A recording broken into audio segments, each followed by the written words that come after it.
Bom dia, Jéssica. Bom, gente, bom dia.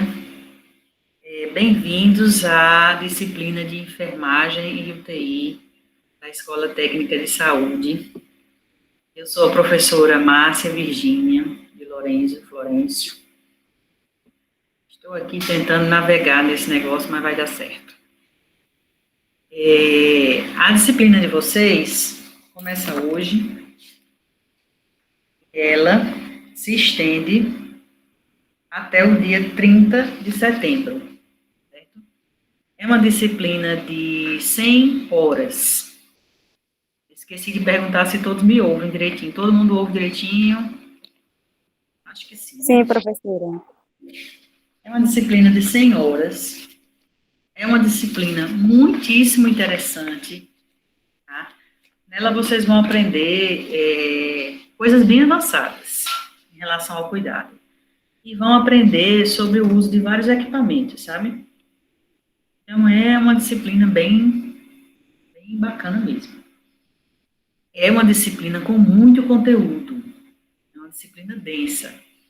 Mas é um conteúdo bom de estudar. Vocês gostam de estudar? São uma turma estudiosa? Olha a pergunta. Eu acho. Então, estudar no sentido bom, de você gostar do que você está lendo, de você se empolgar porque está aprendendo uma coisa nova. Não estudar no sentido daquilo ser um peso, você está arrastando um elefante nas costas, não. É muito bom de aprender, certo? Antes da gente começar a falar de mais alguma coisa, eu queria fazer um contrato pedagógico com vocês. Já ouviram falar em contrato pedagógico? Contrato pedagógico são termos que a gente concorda, ambas as partes, professores e alunos, sobre como vai ser o andamento do nosso trabalho. Nós temos um trabalho de 2 meses pela frente, praticamente agosto e setembro, né, com vocês. Eu acho que vocês não têm outra cadeira para intercalar com essa, é só essa, né, o tempo todo? Isso, só essa. Só essa, aí deixa eu olhar aqui, que é todos os dias da semana. É dia sim, dia não. Dia sim, dia não. É verdade, dia sim, dia não, para não ficar tão pesado. Então, contrato pedagógico é um acordo que a gente faz de ambas as partes, para que essas 100 horas fluam da melhor forma possível para nós todos, certo? Então, contrato pedagógico, a gente vai conversar aqui agora. Bom dia, Wallison. E vamos fazer alguns acordos, certo? Bom, eu vou colocar algumas coisas que eu gostaria que fossem cumpridas ao longo dessas 100 horas, e depois vocês podem colocar algumas coisas também, e aí eu vou anotando aqui, depois passo um documentozinho para nós termos isso guardado e acordado, certo? Primeira coisa que eu queria era o seguinte, que como a gente está online, né, pelo Meet, muitas aulas serão síncronas, como vocês pediram. Lembra que vocês pediram isso semestre passado? Que as aulas fossem síncronas? Sim. Sim. Muitas aulas serão síncronas e muitas aulas serão transmitidas a partir do laboratório lá. Certo? Então, vai ter essa dinâmica sempre com vocês. A gente tem muitas técnicas para mostrar e a gente tem lá muitos equipamentos. Então, a gente vai transmitir de lá e muitas vezes de lá com 2 professores. Tá? Para isso, a gente precisa acordar em relação à pontualidade. Tá? Então, quando a gente marcar um horário, olha, pessoal, amanhã a aula é às 8 horas. Por favor, se organizem para às 8 horas estarem disponíveis online. A aula é às 9 horas. Se organizem para estarem disponíveis online. Certo? Esse horário. Uma outra coisa. É muito ruim para o professor, quando ele começa a estar na aula online, aí começa a expor um slide. PowerPoint. Aí alguém toca na porta assim, tim-dum, tim-dum, querendo entrar. Aí você desmancha tudo que você está fazendo, volta lá para a tela inicial para botar a pessoa dentro da turma. Então, eu queria acordar com vocês o seguinte, todas as aulas serão gravadas, certo? Vou até anotar aqui, aulas gravadas. Então, depois que o professor começa a explanação no PowerPoint, não é legal para a gente permitir mais a entrada de ninguém. Isso não começa, por exemplo, se eu marcar a aula para as 9 horas, eu não começo esse PowerPoint às 9 horas. Começo ele lá para as 9h15, por aí. Então, depois que o professor começa o PowerPoint, não entra mais na sala, tá certo? A sala fechou. A aula é para quem está dentro da sala. Depois você pode assistir a gravação. O que é que vocês acham disso? A gente pode combinar isso? Professora, olha, na minha opinião, por mim poderia acordar isso, sendo que assim, a gente está no meio virtual, existe todo um contexto de instabilidade de internet, dessas coisas. Então, assim, se por acaso um aluno, a internet do aluno está instável naquele dia, fica caindo, aí, tipo assim, o aluno teria que se retirar saiu da sala, caiu, ele não volta mais, teria que assistir a gravação. Não, ele já vai falar, professora, eu estou aqui com problema, já entrei no horário, entrei às 9 horas, estou com problema de conectividade. É outro caso, você entende, Aurilene? Entendo. É diferente da pessoa que chega às 9h20, quando estava marcado para 9. Sim. Se às 9 horas você estava na sala e já disse, professora, a minha pode cair a qualquer momento. Eu entendo que é outra situação. Agora, é ruim você ter uma turma de 26 e ao longo da sua apresentação, 6 pessoas ficarem pedindo para entrar. Isso que é ruim, porque é ruim para vocês, que é para o raciocínio, para a transmissão e depois volta. É ruim até para a própria gravação que fica. E lembrando que sempre vai ter a chance de assistir a gravação. A gravação vai estar disponibilizada. Sim, eu entendi. Certo? O que a gente percebeu é que se a gente não fizer esse tipo de contrato, a coisa corre muito solta.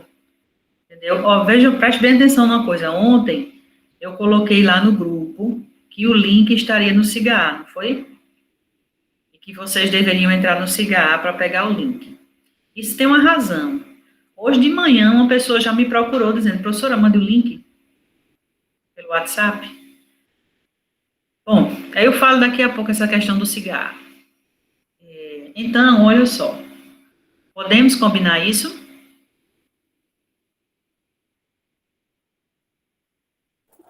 Na minha opinião, poderia combinar se houvesse flexibilidade, porque Luciana, às vezes, chega do plantão um pouco tarde, 8h30, eu acho, por aí.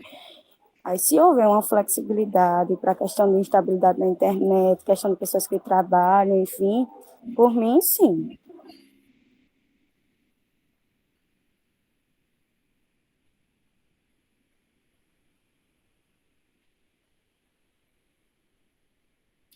Olha, as pessoas que trabalham podem assistir a gravação, certo? A gente também não pode abrir tanto assim.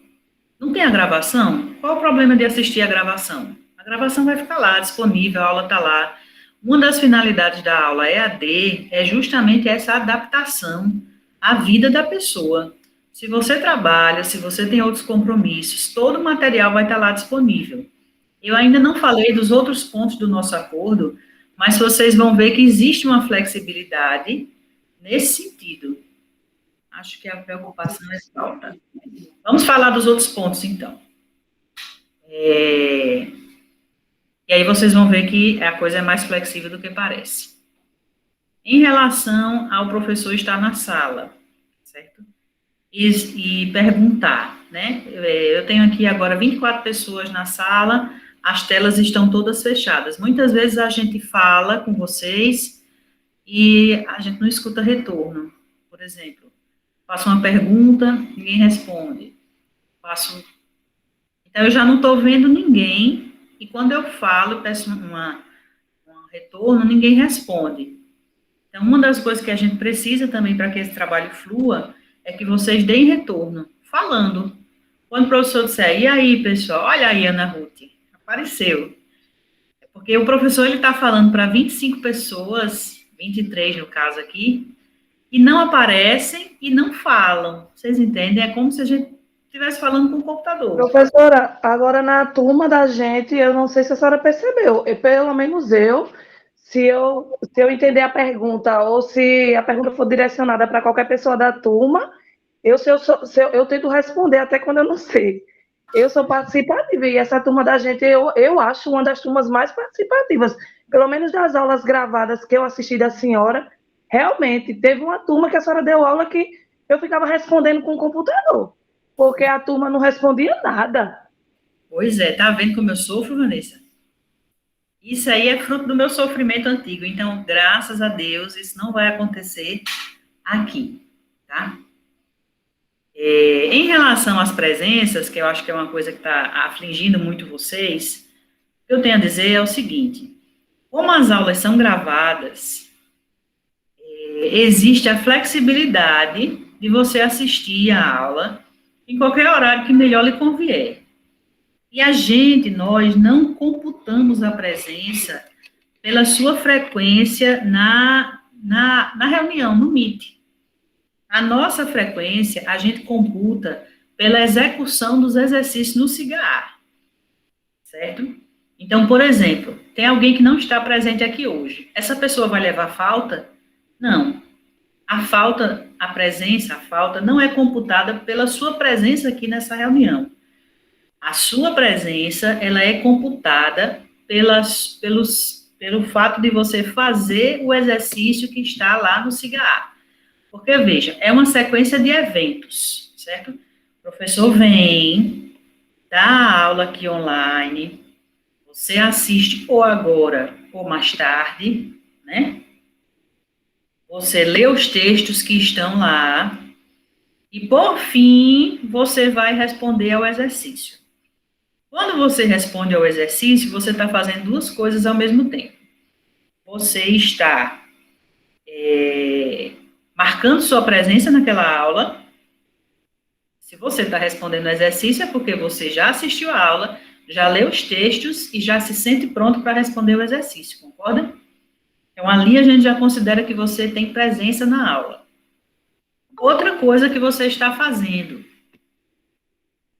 você está construindo a sua nota, porque as notas também são dadas a partir do exercício, certo? O que é que vocês compreenderam? Compreenderam que a presença é dada pelo exercício e que o exercício, cada aula tem um exercício, e esse exercício feito vai construindo a sua notinha. Por exemplo, vai construir sua primeira avaliação, depois vai construir a nota da segunda avaliação. Como a gente fez em emergência, né? Por isso que não é tão preocupante uma pessoa não entrar para a live, não entrar para o Meet, entendeu? Se der 9h15, o professor já está na sala, já está falando, o fulano não vai entrar para não atrapalhar a aula, mas não quer dizer que ele vai levar falta. Não vai levar falta, porque a falta não é dada pela sua presença aqui. A presença, ela é dada pela execução do exercício no CIGAR. E a gente fez de uma forma, agora eu vou falar das notas, a gente está tentando trabalhar numa metodologia diferente daquela tradicional, de construir uma prova teórica para o aluno fazer, pererê, parará. Sinceramente, já não é um bom método de avaliação, tá? E assim, para quem está trabalhando à distância, é mais complicado ainda, marcar um dia para fazer uma prova, limitar um horário, vocês não têm horário, várias questões em relação à prova a gente não tem como garantir, então é complicado. Então a gente prefere trabalhar de uma forma construtiva, a gente prefere ir construindo essa nota à medida que as aulas forem sendo dadas. Então, toda aula tem uma explicação do professor, tem material de leitura, você tem que ler, e ao fim dessa leitura, você tem o exercício do cigarro, que vale ponto para a nota. Suliman, pode falar. Olá, professora. Oi. Sim, eu entendi que vai ser muito semelhante ao que foi lá em emergência. Tá bom? E como eu fui seu aluno de emergência, eu gostaria de dar um feedback Sim. que a sua proposta das avaliações ela é interessante. Falo por mim, não sei os demais, acredito que concordem. A minha única questão, professora, é sobre o retorno que a senhora poderá dar em relação às atividades executadas, entendeu? Porque durante as avaliações de emergência, a gente fez, aí errava uma ou outra questão, mas ficava sem saber qual era, de fato, a resposta correta para poder, né, O feedback, né? aprendermos mais. Isso, é nesse aspecto, professora. Eu vou anotar aqui, viu? Dar Perfeito. feedback nas respostas, né? Isso. Eu acho que foi o que ficou faltando também aí nas nossas atividades da disciplina passada. Ok, eu anotei. Realmente o feedback é uma coisa que é importante de ser dada quando a gente está trabalhando assim, online, sabe? O aluno realmente precisa do feedback. A gente também pode trabalhar na forma de fóruns, sabe, Suliman? Por exemplo, eu abri alguns fóruns na disciplina de emergência, mas a frequência foi pouca. Vamos tentar trabalhar usando os fóruns. Vocês têm costume de usar os fóruns? Fórum é assim, eu abro uma enquete lá no SIGA, boto uma pergunta, ou então abro só para vocês colocarem opinião, comentário. Por exemplo, eu vou abrir comentários sobre o exercício da aula tal. Aí vocês vão dizer, aquela questão estava muito ruim, não sei o que, aquela questão estava boa. Professora, bota questão de concurso, bota não sei o que. Comentários, entendeu? Que aí a gente abre um canal de comunicação. Teve uma ou outra disciplina, desculpa ter interrompido, teve uma ou outra disciplina que utilizou de fóruns mesmo. Enfim, particularmente eu não lido tão bem, mas eu entendo a dinâmica do fórum, não seria um grande problema para mim não, mas fica a seu critério também. Certo. É interessante os fóruns. O problema do fórum, professora, é que Oi. chega muitos e-mails e a gente acaba se atrapalhando, achando que é algo importante, enfim, sendo que é o comentário de outras pessoas. Foi uma questão levantada anteriormente pela turma, entendeu? Se tiver como a gente participar de fórum, mas que não fique chegando as respostas das pessoas em nosso e-mail, aí seria interessante, entendeu? Eu acho que tem como programar. Programar para não mandar e-mail para os alunos. Isso é questão de configuração lá, na hora que a gente monta o fórum, sabe? Na hora que você monta, aí você organiza isso. Eu vou ver isso aí, viu, Ruth? Tá certo, professora. Deixa eu ver o que mais. Sim. Essas atividades lá no CIGA, elas têm um prazo, certo? O prazo é longo. Por exemplo, vou dar a vocês uma noção. Hoje tem uma atividade lá, já postada, tá? Essa atividade de hoje, eu programei para ela fechar dia 23 de agosto, que é o dia em que a gente encerra a primeira avaliação. Mas veja bem, as próximas atividades eu também vou programar para que elas fechem em 23 de agosto, que é o dia que encerra a primeira avaliação. Então, você não deve deixar as atividades acumularem, porque elas vão se acumulando e todas elas têm a mesma data para fechar. Porque é como se no dia 23 de agosto fosse o dia da prova de vocês. Então, vocês pensem assim, 23 de agosto, o exercício fecha. 23 de agosto, o exercício fecha. Eu posso ir acumulando? Não devo, porque outros exercícios virão e todos eles vão fechar 23 de agosto. Então, se você não deixa a matéria acumular, leia, assista a aula, faça seu exercício. Pronto, fez o exercício, aquela aula está dada. Aquela aula, você já venceu ela. Vamos para a próxima. E assim vai. Se você deixa acumular, você está deixando a sua prova todinha para ser feita dia 23 de agosto. Aí é com você, né? Então, não façam isso, certo, gente? Esse sistema de nota que a gente faz evita, inclusive, reposição. Vocês observaram? Evita reposição, porque não tem motivo para uma reposição se você tem todos esses dias para responder os exercícios, né? É só uma questão de você se organizar. Até quem trabalha, quem tem filho pequeno, se organize, que você faz sua avaliação direitinho, no prazo, sem reposição. E digo mais, ainda faz com resultado bom, porque a gente dá 2, 3 chances para você fazer aquele mesmo questionário, tá? Deixa eu ver o que mais. Sim, a questão de frequentar o cigarro. Gente, no ensino EAD, existe uma plataforma oficial de trabalho que é o Cigaar, certo? E por mais que exista o WhatsApp, a plataforma oficial de trabalho da gente é o Cigaar. É possível ver no Cigaar a estatística de quantas vezes cada um de vocês acessou a plataforma. E isso pode ser levado em consideração, por exemplo, se eu quiser saber a frequência de um aluno à turma. A frequência de um aluno EAD, ela não necessariamente tem que ser dada pelo fato dele estar aqui nessa Meet. Não. Eu posso dizer, olha, fulano é um aluno assíduo. Veja quantas vezes ele acessou a plataforma ao longo da disciplina. O que é acessar a plataforma? É entrar no Cigaar. Entrar no Cigaar para quê, professora? Entrar no Cigaar porque o seu texto de leitura está lá. Entrar no Cigaar porque a aula gravada foi postada lá. Entrar no Cigaar porque o exercício daquela aula está lá no Cigaar. Entrar no Cigaar porque tem um fórum que a professora quer que a gente comente. Eu vou entrar no Cigaar e vou falar nesse fórum. Entrar no Cigaar porque o link da aula de amanhã está no Cigaar e eu vou entrar no Cigaar para pegar esse link.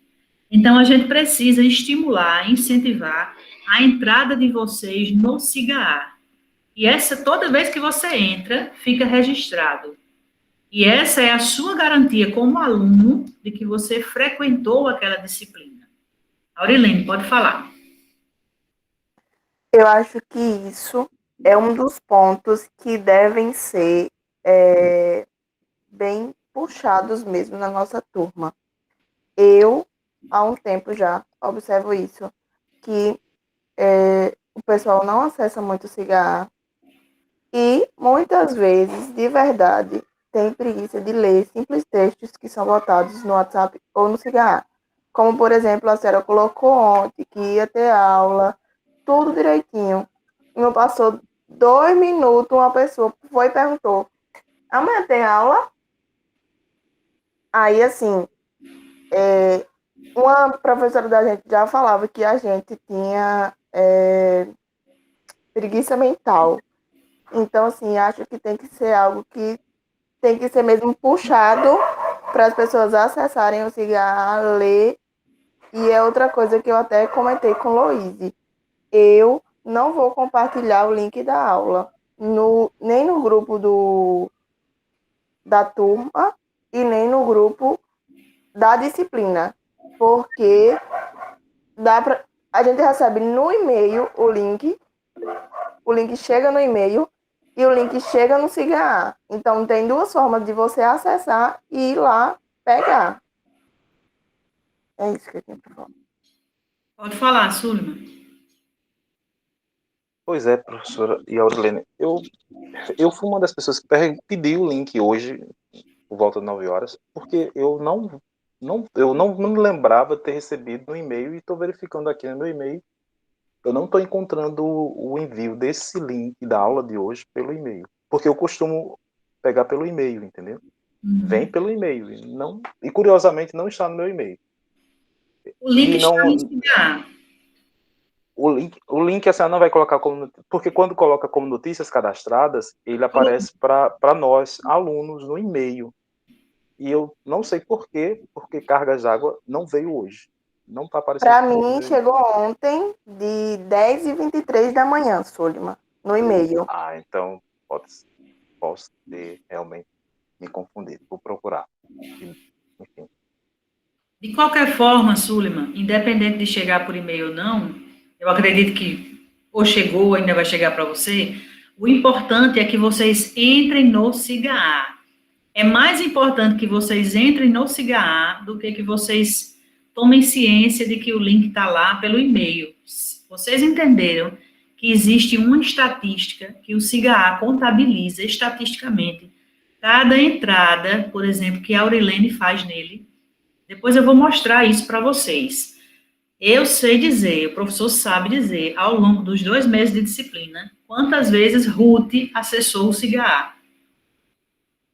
E eu já tive turmas com alunos que a gente viu que ao longo de meses o aluno entrou 1 vez, 2 vezes. Olha que tristeza. No entanto, o material está todo lá. Como é que esse aluno leu o material? Como é que esse aluno... Se ele não acessou? Só um minutinho, viu, Vanessa? Quando eu terminar, você fala. Então, é uma questão de segurança para vocês, certo? Questão de segurança para vocês. Depois de 1 mês, eu posso mostrar para vocês a estatística de entrada no SIGA de cada um de vocês, para vocês verem que interessante, certo? Pode falar, Vanessa. Eu, por exemplo, eu não sabia dessa estatística. A professora Natália que me disse o que acontecia comigo. Muitas vezes, minhas colegas da turma partilhavam material comigo, eu não entrava no SIGA, o material que tinha os PDFs, os vídeos, compartilhava, a gente discutia as atividades, e eu só entrava no SIGA na hora de responder. Foi que a professora Natália disse, olha, o ideal é que você entre, que você mesmo baixe o material. Eu não sabia que isso contabilizava. Quantas vezes você entra no SIGA? Eu só entrava para o necessário. Os materiais eu já tinha, que o PDF já estava baixado no meu computador. Pois é, aí acontece um problema, a gente diz assim, mas essa aluna Vanessa frequentou, ela nem entrava no sistema, como é que está aqui? Como é que ela fazia? Isso é uma segurança para vocês. É porque vocês não se matricularam num curso EAD e a gente não foi preparado para trabalhar num curso EAD. Mas a gente vai descobrindo as ferramentas ao longo da experiência, né? Estamos passando pela experiência e vamos descobrindo o que é que pode, o que é que não pode, o que é que agrega valor e o que é que não agrega. Mas agora vocês já sabem, né? Agora já sabem e vão ficar bem espertinhos em relação a isso, certo? Outros cursos EAD virão na vida de vocês. Tá? Outros cursos virão. E tudo é experiência que a gente pega, né, minha gente?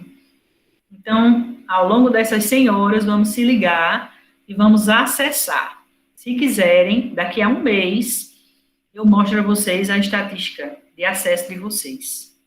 Tá bom? Deixa eu ver o que mais.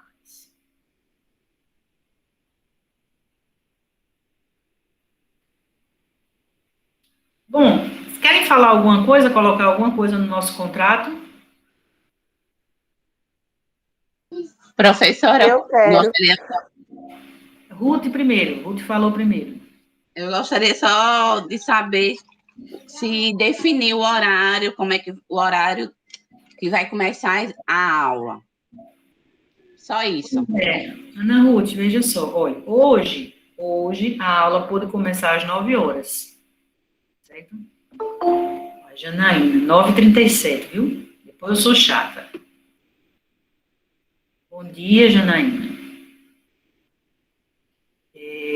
Hoje a aula pode começar às 9 horas, mas, por exemplo, se for uma aula no laboratório com equipamento, com não sei o que, e a aula for longa, pode ser que o professor queira começar às 8h30.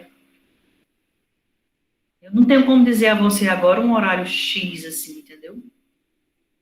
Posso dizer que é 9 horas, mas pode ter dia em que precisa ser mais cedo.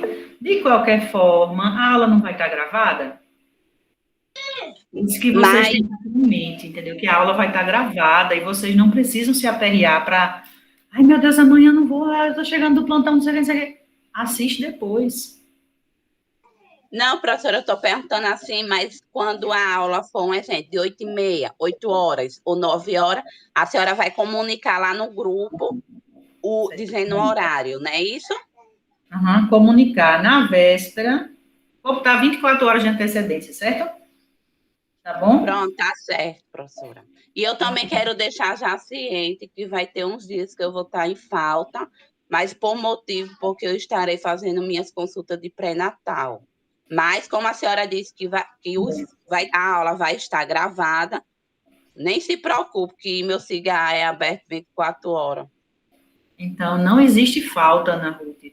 Não existe falta se você assistir a aula gravada, ler seus textos e fazer seu exercício. Não existe falta, certo?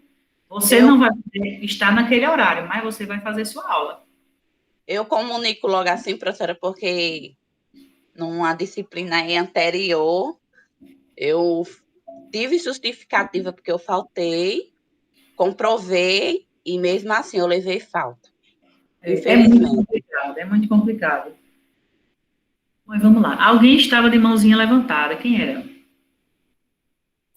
Foi Débora. Era eu, professora Débora, mas a senhora já respondeu, ia justamente pedir para acrescentar aí, para que os docentes pudessem avisar com antecedência, principalmente quando é aula assim, de laboratório e tal, para a gente se organizar, para ficar no local mais tranquilo, não faltar, porque às vezes a gente tem alguma dúvida e é necessário falar naquele momento, para a gente poder também se programar melhor, mas a senhora respondeu que com 24 horas de antecedência vai ser avisado, né?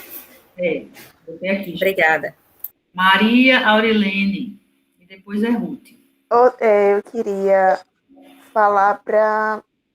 Eu gosto de, tipo assim, acabou a aula agora, quando for de tarde ou de noite, eu gosto de revisar aquela aula.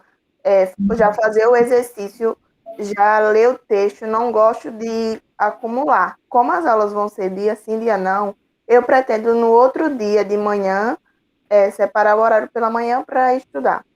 Então, eu ia pedir para colocar o material todo, né? O vídeo, os textos e os exercícios, quando acabar a aula, ou então até de noite, porque aí a gente que gosta de fazer logo e a mente ainda está fresca com o assunto que foi dado na aula, já fazer. Porque da outra disciplina, às vezes dava errado para colocar um exercício e a gente tinha que revisar todo o assunto para poder fazer a atividade. Aurilene, os textos a gente consegue postar com antecedência. Os vídeos da aula é mais complicado porque a gente depende do Google. Depende do Google enviar o vídeo, às vezes demora, às vezes não, certo? Mas se o vídeo não chegou, o material de leitura já está lá, você já pode ir adiantando a leitura e assistir a aula depois. Então, o que eu posso fazer um acordo aqui é de que o material de leitura vai estar lá, certo? Dentro do dia programado para aquela aula. Se a aula é hoje, o material hoje está lá. Mas o vídeo, só quando o Google dispuser para a gente. Pode ser no fim da tarde, pode ser no outro dia, pode ser que um professor queira fazer alguns cortes no vídeo, viu? Certo, professora. E Ruth? Professora, a gente vai começar provavelmente, na maioria das aulas, às 9 horas. E o fim das aulas é em qual horário, mais ou menos assim, para a gente ter uma base? Vai ser de 11 horas, 11h30, meio-dia, que horas, mais ou menos, a senhora acha que estaremos encerrando a aula? Eu acho que em torno de 11, 11h30. Depende do conteúdo do dia. Tem dias que o conteúdo é mais puxado. Eu já tive aula gravada, que durou 2 horas. Para outra turma, sabe? Uma aula de vias aéreas. Durou 2 horas a aula. Certo, Então, obrigada. se fosse em sala de aula, seriam 4 horas a aula, né? Isso, mas é porque se for assim, um conteúdo muito puxado e tal, seria interessante essas aulas iniciar mais cedo, né? Para não terminar tão tarde aquelas pessoas que tiverem online. É isso que eu disse, que eu não posso garantir que todas vão começar às 9, eu falei isso. Eu falei, dependendo do dia, se o conteúdo for mais puxado, pode ser que comece mais cedo. Não foi isso que eu... Professora. Obrigada, viu? Não, por isso, a gente vai avisar com 24 horas de antecedência. Certo? Porque a gente também precisa organizar, a gente se organiza em relação ao laboratório, às vezes a gente vai lá na véspera, deixa tudo montado de véspera, que é para quando for cedo, no outro dia já está tudo montado.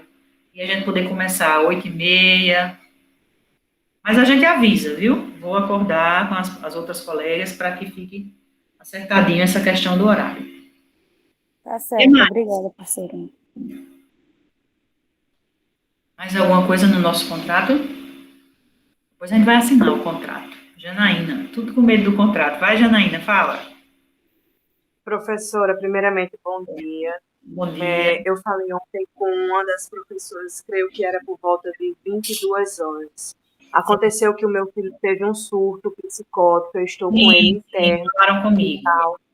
Mandei mensagem para a senhora no privado, e assim, eu estou com muito medo de levar a falta, por isso que entrei na aula, viu? Mas aí já peço sua permissão já para sair da aula, porque ele está agitado aqui. Deram só Rivotril, só que aqui no hospital não tem o psiquiatra infantil. Aí eu estou esperando chegar o psiquiatra infantil, que é para poder passar as medicações para ele, para poder ir para casa. Janaína, fique 1 minuto, que eu vou pedir para um dos alunos explicar a você como é a questão da nossa presença. Alguém pode explicar para a Janaína como é que a gente vai contabilizar as presenças nessa cadeira, para ela ficar mais tranquila? A presença será através do SIGA. Se caso você não puder assistir a aula no horário, né, estimulado pela professora, que a professora explicou, você entra no SIGA, faz o exercício que vai ser passado e não vai levar falta, porque a presença vai estar estabelecida pelo SIGA. Pelo fato de você fazer os exercícios no SIGA, certo? Janaína está de mão levantada, quer falar?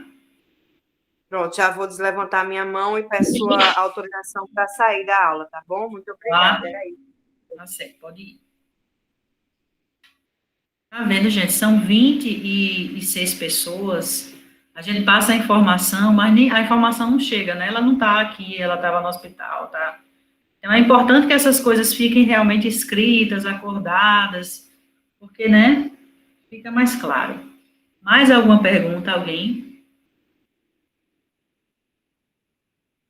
Intervalo a gente não faz, né? Pega direto para quem fazer intervalo em live, né? Bom, quem quer falar? Alguém suspirou profundamente.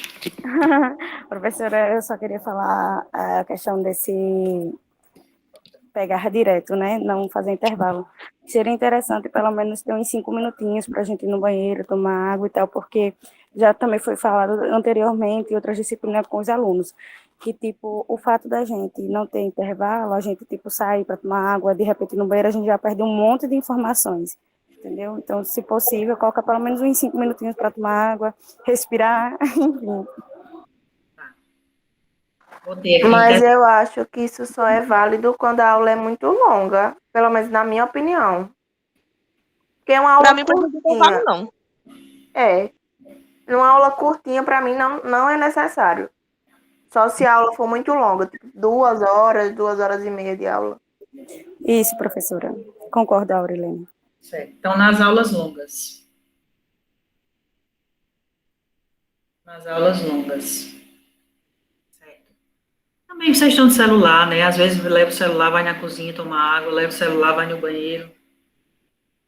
Celular, quem está de celular tem essa facilidade. Bueno, podemos mudar de assunto, então? Sim. Pode. Então, eu vou apresentar para vocês os conteúdos da cadeira. Certo? Vou projetar. Quem teve a curiosidade, eu sei que a maioria já entrou no SIGA, né, porque foram lá pegar o link, viu que as aulas já estão todas postadas lá, não os conteúdos, mas os assuntos, né? Dá para ver? Dá sim. Dá para ver? Era melhor eu ter botado só a minha imagem, né? Vou voltar para lá. Olha, somos 3 professores nessa disciplina. Ângela, Rebeca e Márcia. Conhecem Rebeca? Não, professor. Não.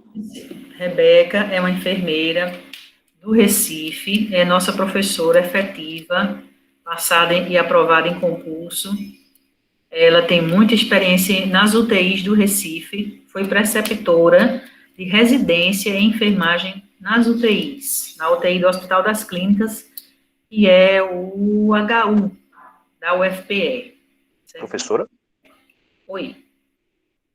Me diga, por favor, o que é preceptora? É uma palavra que eu já ouvi, mas não lembro o que é. É assim. Por favor.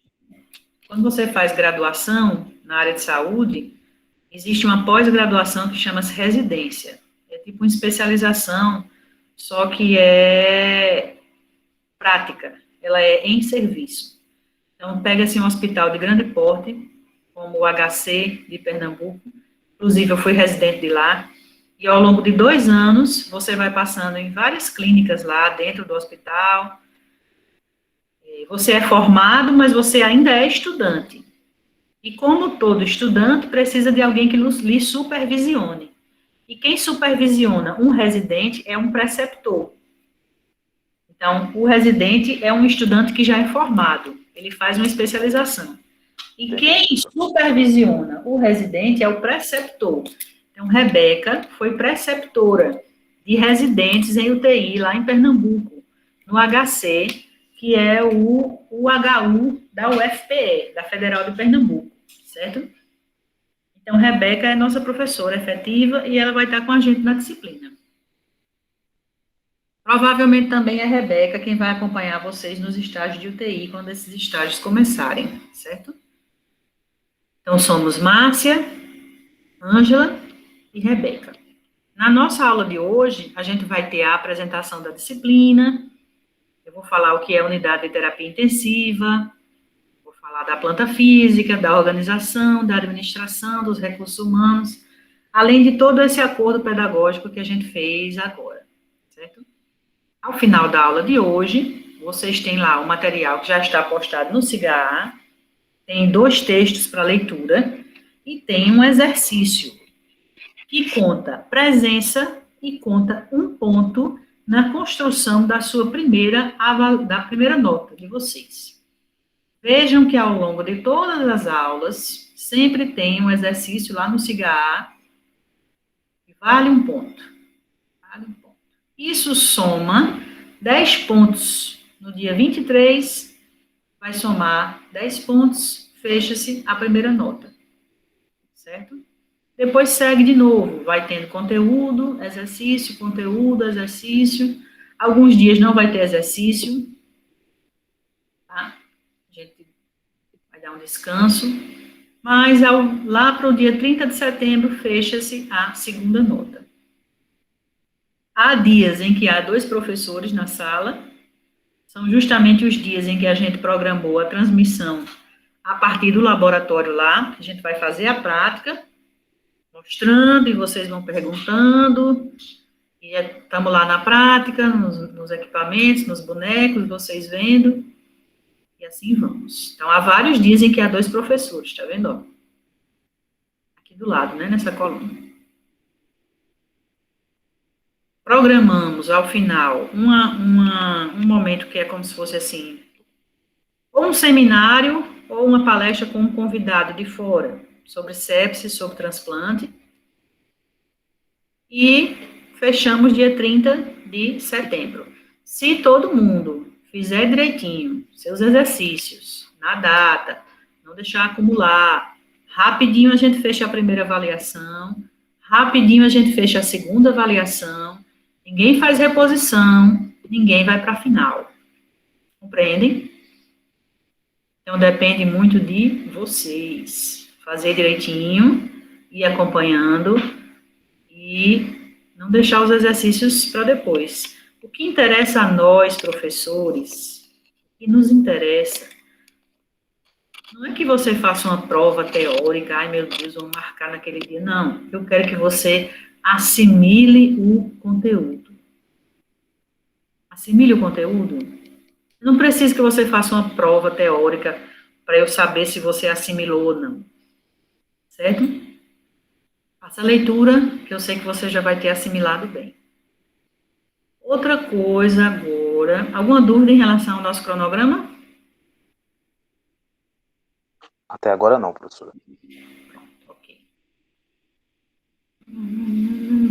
Então vamos fazer o seguinte, já são 9h53. Eu vou passar agora os slides da aula, tá? Para a gente dar seguimento aqui. Conseguem ver? Sim.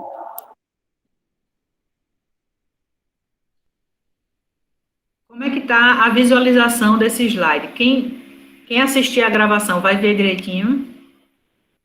Vai sim. Tá em tela cheia? Tá. Então vamos lá. Olha, eu vou falar um pouquinho agora da estrutura organizacional de um UTI, certo? Mais do que o que eu vou falar aqui, está escrito lá nos textos, tá? Mas isso aqui é bom porque ilustra muito. A gente trouxe muitas imagens de uma UTI, de vários tipos de UTIs diferentes, para vocês verem como pode ser diferente, né, o layout e a configuração, tá? Então, vamos falar sobre a estrutura organizacional da UTI.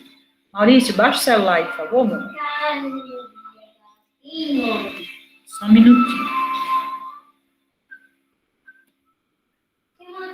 Bom, estrutura organizacional da UTI, na verdade, a UTI, ela é uma ferramenta moderna, digamos, né, dentro do cuidado de saúde. Ela é uma ferramenta do século passado.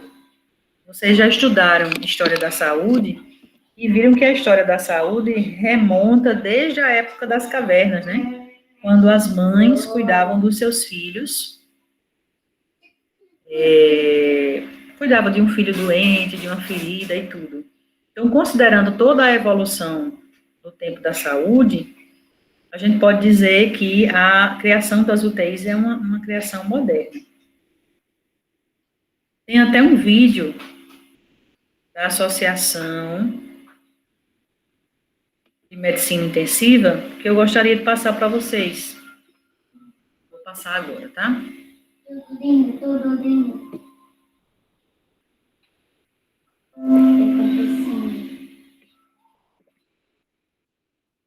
Deixa eu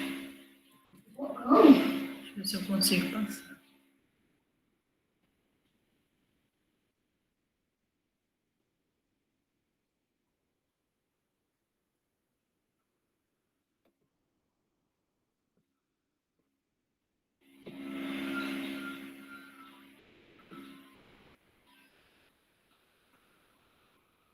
Me ensinaram.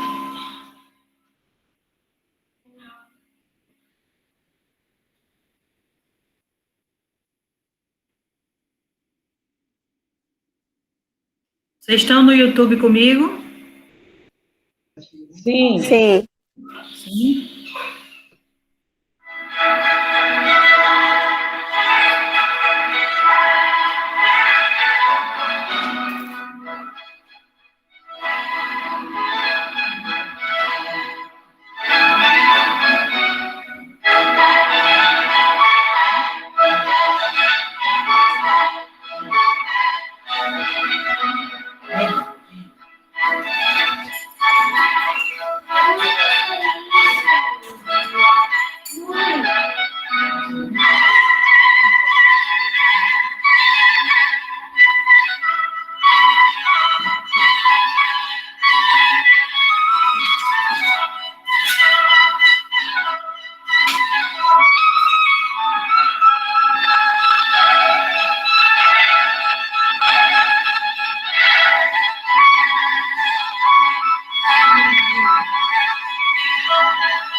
Gostaram do vídeo?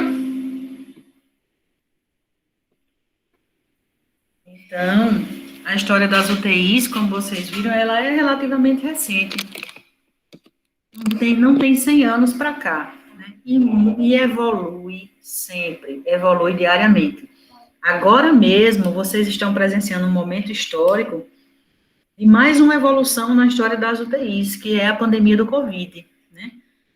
Vários respiradores, novos modelos de respiradores, novas formas de respiradores, técnicas de pronação, o cuidado que se tem na prevenção da transmissão da doença dentro das UTIs, tudo isso são revoluções que acontecem, e vocês estão tendo a oportunidade de presenciar mais um salto tecnológico na construção das UTIs pelo mundo, que é justamente a pandemia de Covid. A humanidade, ela dá grandes saltos nas épocas de infortúnio. As guerras, por exemplo, são grandes marcos para a evolução da tecnologia, seja no campo da saúde, no campo da engenharia, mas os momentos de infortúnio são grandes marcos de saltos tecnológicos. Aqui a gente tem uma imagem bem antiga também de uma UTI nos Estados Unidos, né? E como que era feito o cuidado.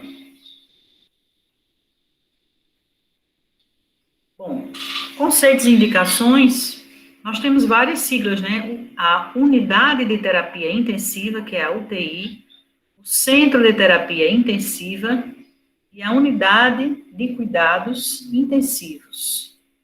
Para o leigo, é tudo como se fosse a mesma coisa, mas há diferenças. A unidade de terapia intensiva, por exemplo, é uma unidade onde você tem o paciente grave, criticamente enfermo, mas não são muitos leitos, digamos, e nem são muitas especialidades. No centro de terapia intensiva, você tem ali várias especialidades de pacientes graves com várias especialidades médicas, né, sendo tratados. Na unidade de cuidados intensivos, é uma coisa bem específica, por exemplo, unidade de cuidados intensivos em neonatologia, unidade de cuidados intensivos em neurologia, neurocirurgia, cirurgia cardíaca, ou só na cardiologia. E aí depende da área que está sendo abordada. Dúvidas até agora, gente? Compreendido até aqui, professora. E, professora, quando a senhora puder, fala um pouquinho da semi-UTI. Semi-intensiva. A semi-intensiva. A semi-intensiva seria um lugar intermediário.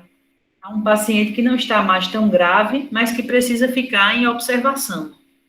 Essas semi-intensivas, geralmente, elas são, por exemplo, na saída de uma cirurgia, o paciente sai da cirurgia, não está tão grave, não precisa ir para a UTI, mas precisa ficar em algumas horas em observação ali na semi-intensiva. É um cuidado intensivo, mas é mais de observação, sabe? Dali ele vai progredir para algum outro lugar, ou ele vai para um nível de complexidade menor ou maior, dependendo do estado de saúde dele, sabe? Ok. Quais os objetivos da CTI e UTI? Observar e manter as funções básicas da vida do paciente através de um atendimento em tempo hábil. Servir de centro de ensino e pesquisa para áreas afins, aliados a uma boa qualidade de assistência médica e de enfermagem. É obrigatória, quais são os requisitos básicos dos serviços de tratamento intensivo? É obrigatória a existência de UTI em todo hospital, secundário ou terciário, com capacidade igual ou superior a 100 leitos. Isso quem diz é a portaria 466 do Ministério da Saúde, de 4 de junho de 98. Atenção para quem for estudar para concurso. Atenção para essas portarias, certo? Ao longo aqui da apresentação, vocês vão ver a gente citando as portarias. Quem estiver se preparando para algum concurso, parece que vai ter um, né, minha gente? Não lembro agora. Mas é bom ir se ligando nessas portarias, certo? Então, é obrigatória a existência de UTI em todo hospital secundário ou terciário com capacidade igual ou superior a 100 leitos. O número de leitos de UTI em cada hospital deve corresponder entre 6% e 10% do total de leitos existentes no hospital, a depender do porte e complexidade deste. 5% de leitos UTI adulto em se tratando de hospitais gerais. 5% de leitos UTI pediátricos em relação ao total de leitos pediátricos no hospital. 5% de leitos de UTI neonatal em relação ao número de leitos obstétricos no hospital. 5% de leitos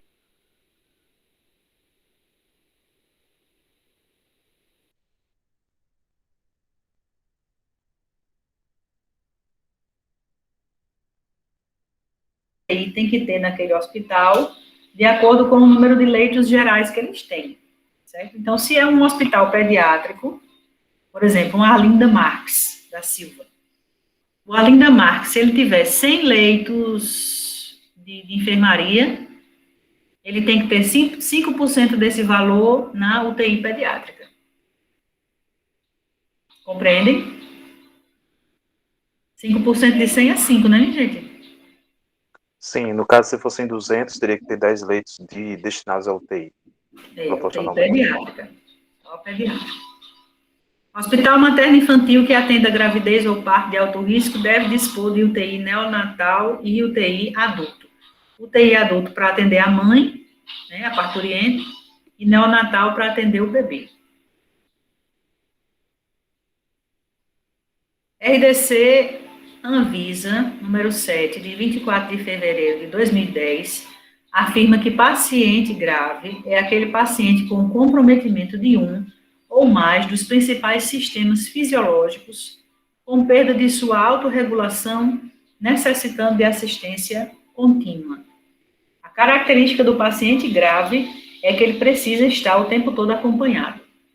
Ele não pode, por exemplo, ser deixado num quarto e você vê-lo de horas em horas. Não. O paciente grave, ele é instável. Ele precisa estar o tempo todo sob vigilância, sob os olhos de quem cuida. Esse é o grande segredo. Por quê? Porque ele muda o quadro dele muito rapidamente. Ele está com um certo valor de pressão arterial, e daqui a pouco esse valor do nada muda, ou sobe ou desce. Ele está com um sangramento estabilizado, e daqui a pouco esse sangramento ressurge. Certo? Então, essa é a questão do paciente grave. É por isso que ele não pode ficar num quarto comum, porque ele é instável. Ele está o tempo todo mudando o quadro dele. Então, ele precisa ficar sob vigilância contínua. E essa vigilância contínua só pode ser garantida em uma UTI. Porque lá, os profissionais estão o tempo todo próximos e monitorando esse paciente através dos equipamentos. UTI especializada é destinada ao atendimento de pacientes em uma especialidade médica ou selecionados por grupos de patologias, podendo compreender uma UTI cardiológica, coronariana, neurológica, respiratória, de trauma, de queimados, dentre outras. Estrutura organizacional da UTI, estrutura física e organizacional. Existem vários documentos, né, do governo brasileiro que regulam não só a construção das UTIs, mas a construção de hospitais de um modo geral. Então, a gente tem as normas para projetos físicos de estabelecimentos assistenciais de saúde, que é de 1995. Temos a resolução RDC número 50 da Anvisa, que é de 1 de fevereiro de 2002, que fala da construção de hospitais de um modo geral. Temos uma resolução de 2010 da Anvisa, que fala especificamente sobre as UTIs. Essa resolução de 2010, ela tem 11 páginas, e ela é um dos materiais de leitura de vocês para hoje, certo? Está lá no SIGA. Nessa imagem aí, eu queria agora que vocês começassem a observar as imagens. Então, eu trouxe várias imagens de UTIs, Brasil afora e mundo afora, para a gente ver, né, como é que é a instalação de UTI. Quem aqui já entrou em UTI? Diga eu. Eu. Eu, professora, com minha filha interna na UTI. Eu. 4, escutei 4 eu.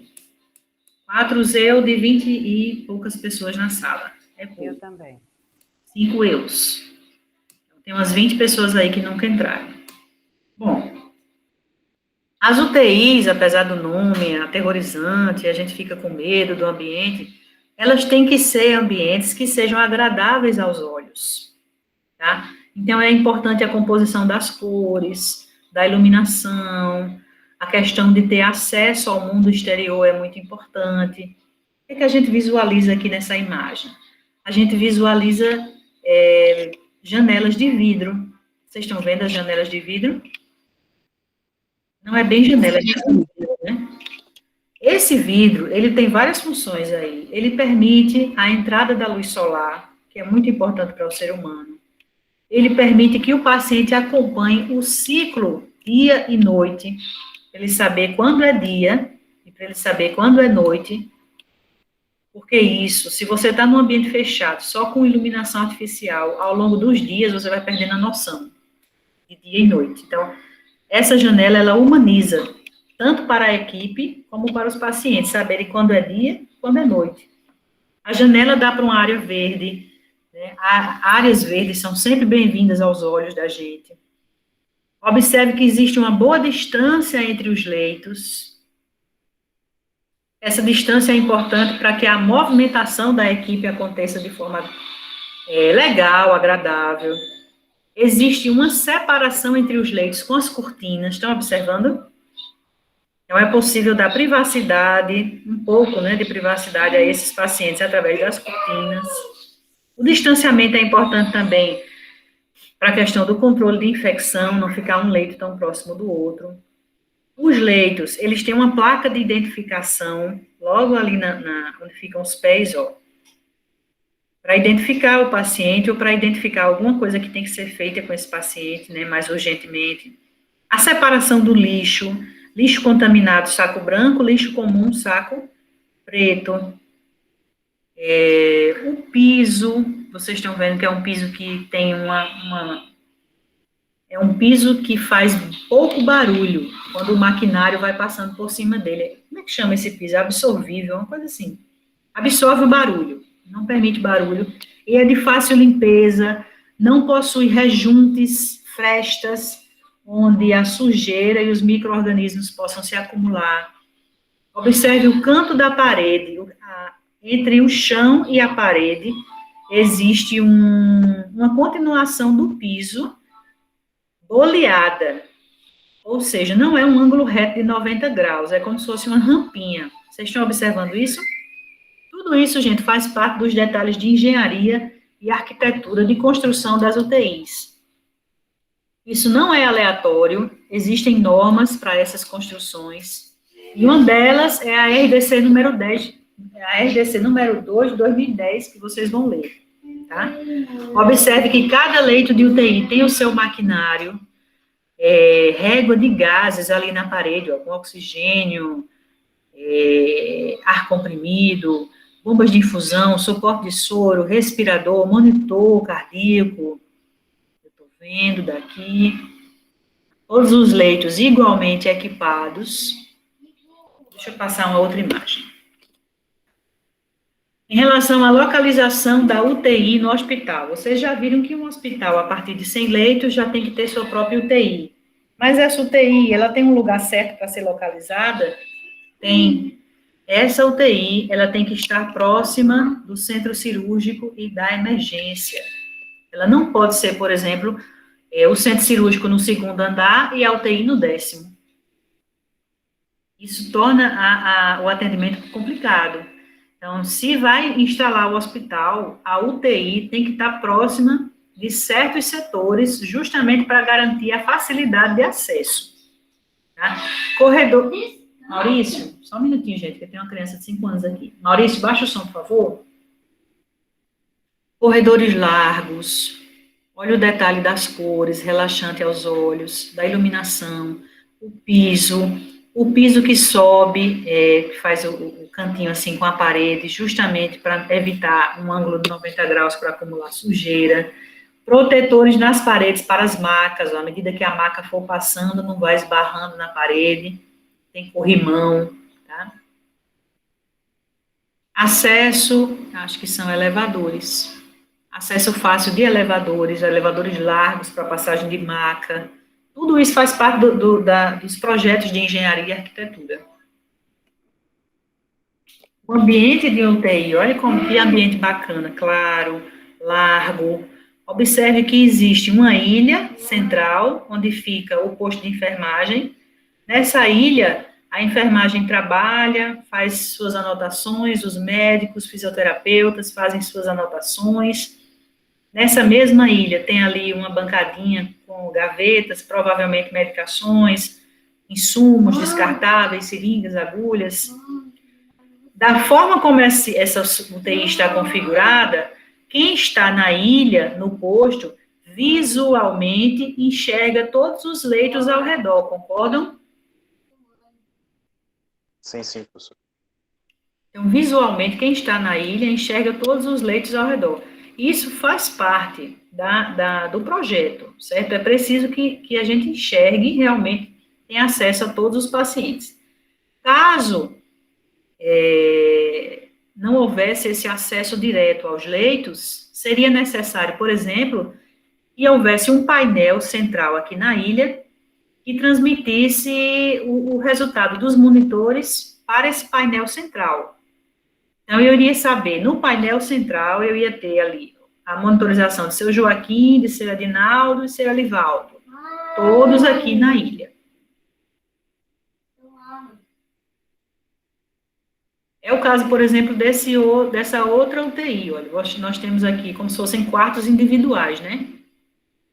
Mas para esses quartos individuais, eu tenho lá na ilha um painel que me mostra exatamente como é que está o monitor cardíaco de seu João, do quarto 1. Tá? Então, não precisa ser necessariamente assim, pode ser com leitos individualizados, bem demarcados, como é o caso aqui que tem um vidro. Mas aí, lá na ilha, eu preciso ter acesso à monitorização dos pacientes de cada quarto. Compreendem, gente? Sim. Quem é assim, da última vez que eu fui, é o Hospital Nossa Senhora das Neves. Olha, aquilo ali é uma maravilha, viu? A gente chegava a levar turmas para conhecer. É porque vocês pegaram uma época péssima, mas a gente ia, levava os alunos, conhecia. A UTI de lá é muito bacana. Ela tem esse modelo aí, desses quartos individuais. Olha que UTI linda também, larga, com áreas, assim, de convivência da equipe, de alguns familiares também, olha, dá para vir conversar com o médico, sentar numa poltrona, ter uma conversa bacana, receber uma orientação. Professor, Largo, pode falar. mas tudo isso acaba impedindo um atendimento mais rápido quando uma emergência se fizer? Tipo, o paciente está com IPCR, algo do tipo. Não, porque isso é feito com muita organização, sabe? Os quartos têm já o equipamento necessário para prestar o atendimento ao paciente, existe a monitorização. Vocês precisam entender uma coisa é o atendimento numa emergência, a outra é numa UTI. Uma UTI é um ambiente controlado. A gente já sabe mais ou menos o que esperar daquele paciente. Então, quando a equipe acha que um paciente pode entrar numa parada, ela já deixa o material ali mais disponível, o carrinho de parada já aproxima. É um ambiente mais controlado do que um ambiente de emergência, sabe? E essa organização, ela é feita de forma a isso não acontecer. Você está vendo um espaço muito largo, né, Suliman? Está achando muito grande. Isso. Não, mas viu? Entendi. É muito rico de equipamento, não tem falta, não tem desse porte assim, tem equipamento suficiente para, na hora de uma necessidade, a gente pegar o que está mais próximo e atender. Professor, esse hospital aí é onde? Essa estrutura aí? Olha, eu não sei, porque eu peguei fotos da internet, mas aqui está escrito EXIT. EXIT é em inglês, deve ser nos Estados Unidos. Mas o Brasil tem grandes hospitais particulares de muita qualidade, desse tipo aí. Muito. Top. Em São Paulo, aqui em João Pessoa, a gente tem o Nossa Senhora das Neves, que é muito avançado. A estrutura de lá é muito linda. Se tiverem a oportunidade de conhecer, vão gostar. Aqui é aquele painel central. Lembra que eu falei para vocês que se os leitos estiverem mais distantes, né, é necessário que haja um painel central no posto de enfermagem, para a enfermagem ir acompanhando a monitorização dos pacientes. Então, tá aí.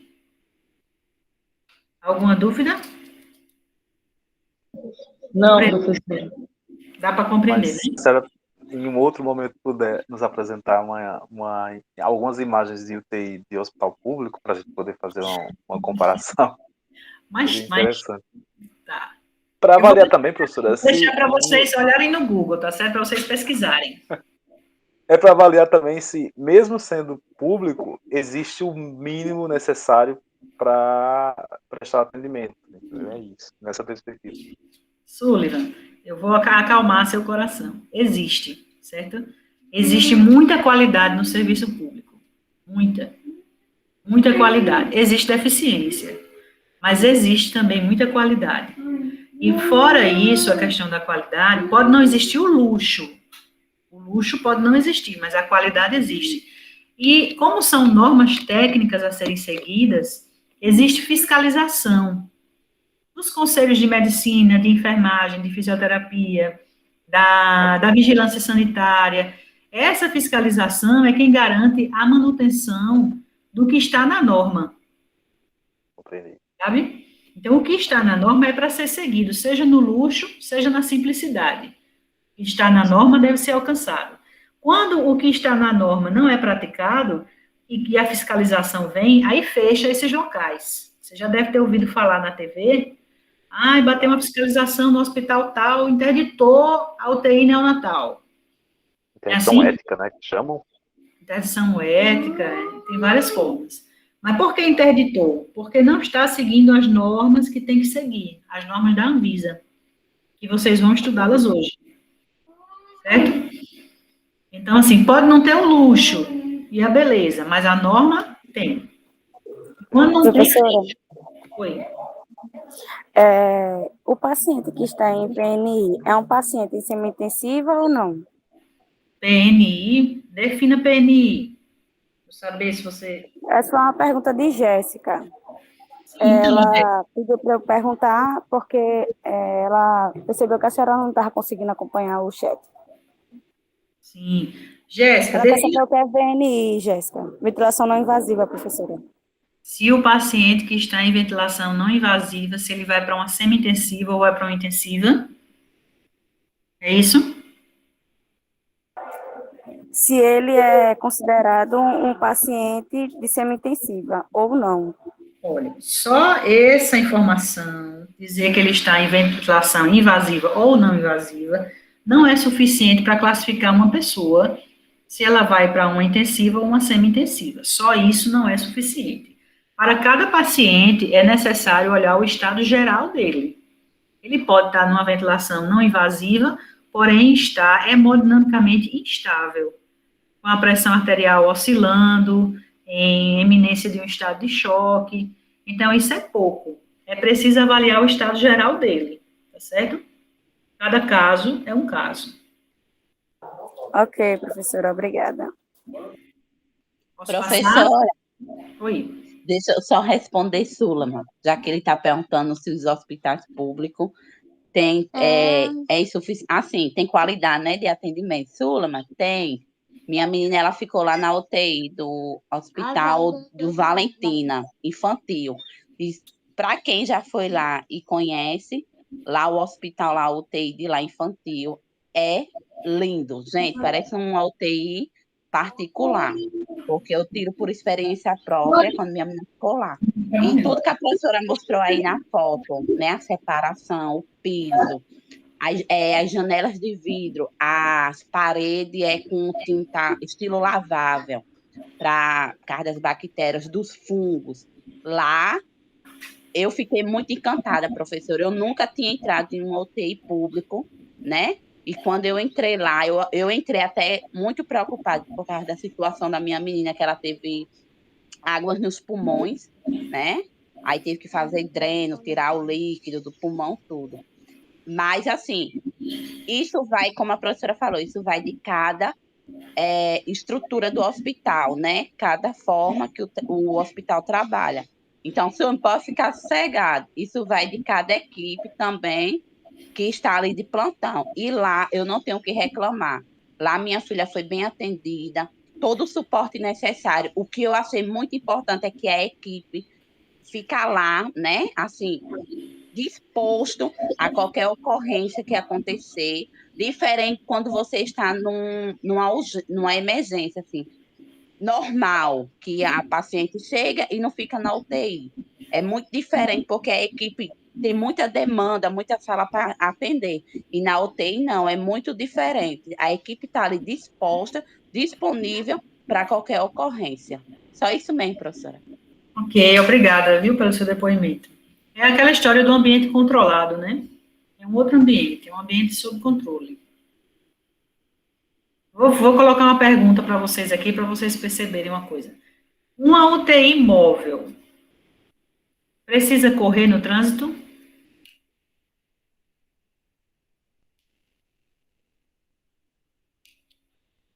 Eu diria que sim. Eu acho que não, porque aí teria riscos à vida do paciente. Eu acho, né? Não sei. Suleiman. Uma UTI móvel precisa correr no trânsito, Suleiman?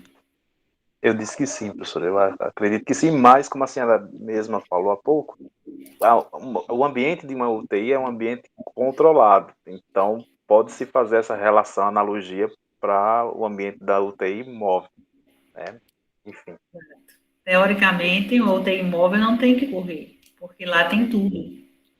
O ambiente está controlado. Tem materiais, equipamentos, recursos humanos, tudo para prestar atendimento ao paciente. Não há pressa. O que precisa é chegar bem, sabe? Mas lá dentro tem todo o suporte. Não teria motivo para correr, se lá dentro tem tudo. É diferente de uma emergência. Você não tem o suporte e tem que correr para chegar. Ok. Aí mais imagens, né? Mais imagens. Mais uma vez, o vidrinho que dá acesso a uma área verde, que é importante. Uma televisãozinha individual para cada paciente, que eles também precisam assistir. Nem todo paciente de UTI vai estar comatoso, né? Eles estão acordados, muitos estão acordados, querem ver jornal, a novela, um filme. Todos os leitos igualmente equipados, a questão do piso. Vou passar, tá? Cadeirinha ali para o paciente ou para uma visitinha sentar. Esse piso que vocês estão vendo aí, ele está na norma técnica. É vinílico. O nome desse piso é piso vinílico. Não se coloca cerâmica que tenha rejunte, não. É esse piso vinílico aí, que não tem rejuntes, que é de fácil deslizamento, antiestático, fácil limpeza. Paredes e tetos, atentem para a coloração suave. A tinta das paredes é lavável, como falou a nossa colega, tá? O teto também, ó, de uma cor clara, para permitir o reflexo da iluminação. Mais uma vez, a janelinha de vidro que dá acesso ao mundo exterior. Um reloginho na parede sempre tem, para a pessoa ter noção das horas.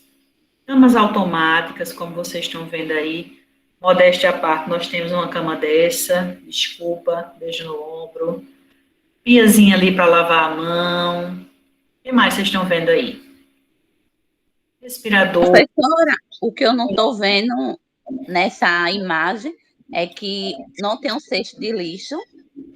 Separado, né? Preto e o branco para infeccionado e o preto para lixo comum. Aí esse saco verde. Pois é, esse saco verde aí eu não sei explicar, não. Tá meio troncho isso aí, né? Era para ter a separação do lixo, sim, você está certa. Viu que você já tem um olhar crítico sobre as coisas? Muito bem. E mais? Olha que linda! Um ambiente de UTI, pediátrico, ou neonatal, não tem que ser um ambiente carrancudo, triste, escuro, não. A criança precisa do lúdico. Ela precisa do lúdico. Isso vai muito de quem gerencia, o olhar humanizado de quem gerencia. Deixar aquele ambiente agradável aos olhos, né? A questão das portas, são duas folhas, portas em duas folhas que abrem para ambos os lados, né? Permitindo a passagem de máquinas, de macas, de equipamentos. Vou passar essa foto. Olha o teto dessa unidade, ele é decorado, parece infiltração, né, minha gente? Mas não é não, viu? Isso aí é a decoração do teto. O paciente pode ficar muitas horas deitadinho, olhando para cima, e olhando para cima ele vê alguma coisa interessante, né? Uma coisinha colorida, umas imagens. É importante a questão de ter o maquinário, não só esse maquinário que vocês estão vendo aí em cada leito, mas também reserva de máquinas. Não só tem o que está aí, não. Toda UTI tem as máquinas que estão nos leitos e o maquinário reserva, que também está preconizado na norma. Porque quando quebra uma máquina dessa, ela tem que ser imediatamente substituída, enquanto a outra vai para o conserto. Certo? Mas dá para dizer já quais são os elementos básicos, né, pelo que a gente viu. Tem que ter uma cama articulada, de preferência automática, monitor cardíaco, régua de gases na parede, bomba de infusão, respirador, que é o ventilador pulmonar, oxímetro, hoje em dia é muito fácil ter oxímetro de pulso,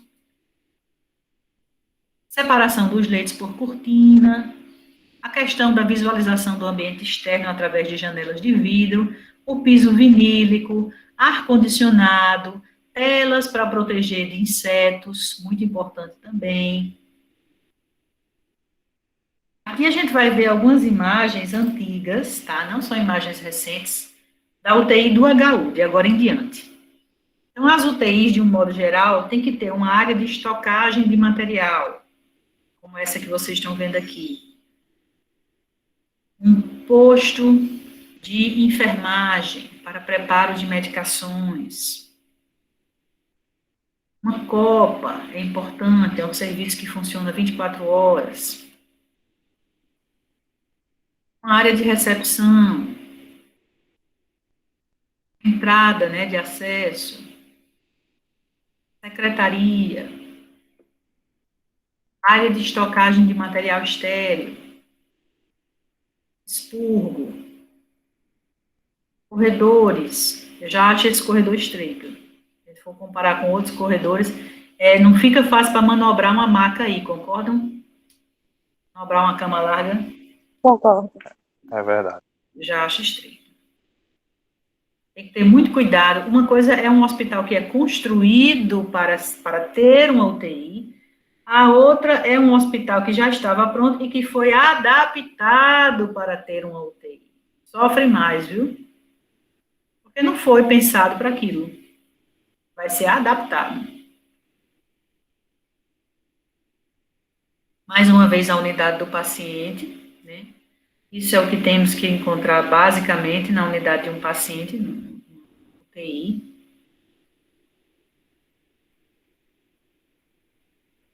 Uma foto lá do HU, muito antiga, por sinal.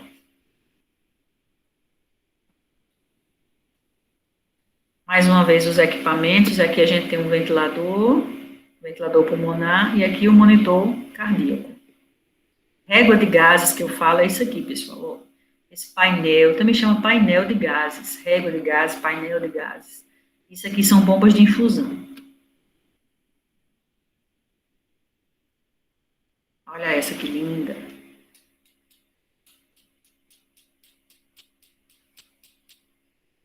passar mais. Ia para lavagem das mãos, né?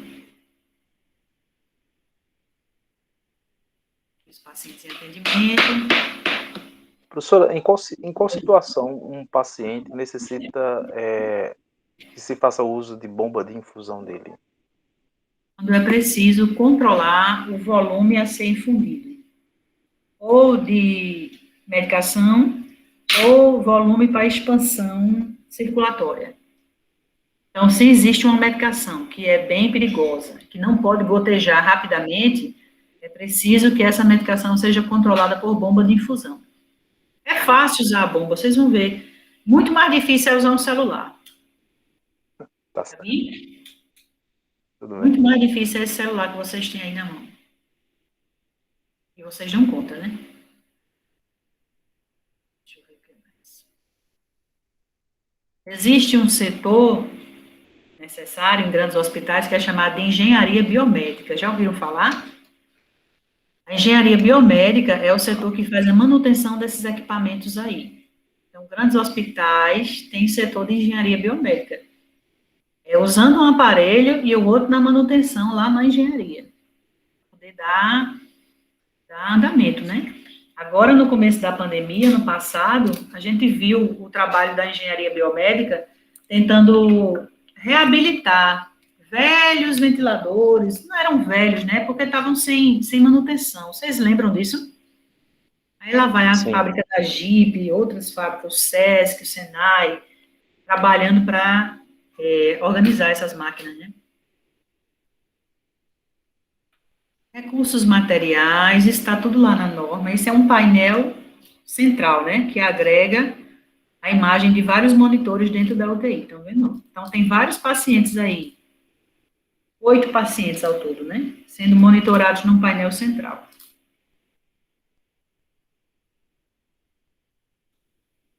Aqui alguns equipamentos que eu trouxe para vocês verem. Isso aqui é um monitor cardíaco.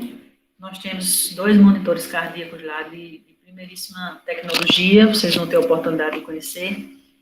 Estamos tentando adquirir o nosso ventilador pulmonar lá para o laboratório. Tá? De qualquer forma, vocês também vão ver nos campos de estágio o ventilador. Isso aqui é um oxímetro de pulso, mas hoje em dia essa máquina já está bem menor. É possível ter oxímetros portáteis mesmo, você pendura no pescoço. Acho que vocês já viram, né? Pendura no pescocinho e... Já. Se fosse um chaveirinho, você vai... Mas essas máquinas já foram bem maiores, olha que interessante, né? Nessa época vocês não pegaram. Aí tem desfibrilador, nós vamos aprender sobre ele. Eletrocardiograma, nós vamos aprender sobre ele na disciplina também, vocês vão aprender a fazer. Bombas de infusão, vão aprender a usar. É uma coisa quase mecânica, tá? Muito facinho. Estrutura organizacional da UTI, planta física, serviços de apoio, tem que ter esses serviços para ajudar. Farmácia, nutrição, limpeza, engenharia biomédica e manutenção, radiologia, acesso ao laboratório de análises clínicas e unidades de transfusão, diálise, hemodiálise, endoscopia digestiva e ultrassonografia. Não adianta só o hospital ter o leito da UTI, não. Ele tem que ter todo esse aparato. Ele tem que ter todo esse aparato ao redor para poder funcionar, né? Para poder dar assistência ao paciente. Isso, ó. Uma imagem lá do HU, de um paciente, a equipe. Quantos alunos e quantos residentes já passaram, né, minha gente, naquele hospital. Recursos humanos em UTI. Isso está lá na norma bem direitinho, tá? Médico plantonista, no mínimo 1 para cada 10 leitos ou fração em cada turno. Enfermeira assistencial, no mínimo 1 para cada 8 leitos ou fração em cada turno. Fisioterapeuta, no mínimo 1 para cada 10 leitos ou fração nos turnos matutino, vespertino, noturno, fazendo 1. Total de 18 horas diárias de atuação. Técnico de enfermagem, no mínimo 1 para cada 2 leitos. Então, no UTI, é 1 técnico para 2 leitos em cada turno. Além disso, tem que ter 1 técnico de enfermagem para serviço de apoio, que é justamente abastecer os armários, mandar o maquinário para manutenção, fazer contato com os setores para chamar raio-x, agendar endoscopia, pedir transfusão de sangue, essas coisas. Estou falando rápido? Para mim está ótimo. Para mim também. Outra coisa que está na norma, todos os profissionais da UTI devem estar imunizados contra tétano, difteria, hepatite B e outros imunobiológicos. Outros. Aí inclui-se vacina para a Covid-19. De acordo com a NR 32, de Segurança e Saúde do Trabalho em Serviço de Saúde, estabelecido pela portaria MTE 485. Acesso a recursos assistenciais. Devem ser garantidos por meios próprios ou terceirizados os seguintes serviços à beira do leito: assistência nutricional, terapia nutricional, enteral ou parenteral, assistência farmacêutica,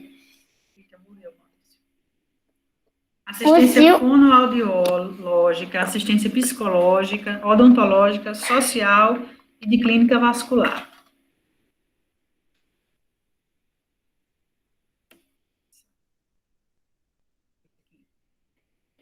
Estrutura organizacional da UTI, planta física. Aí, cada UTI, gente, estabelece essa questão da visitação, certo?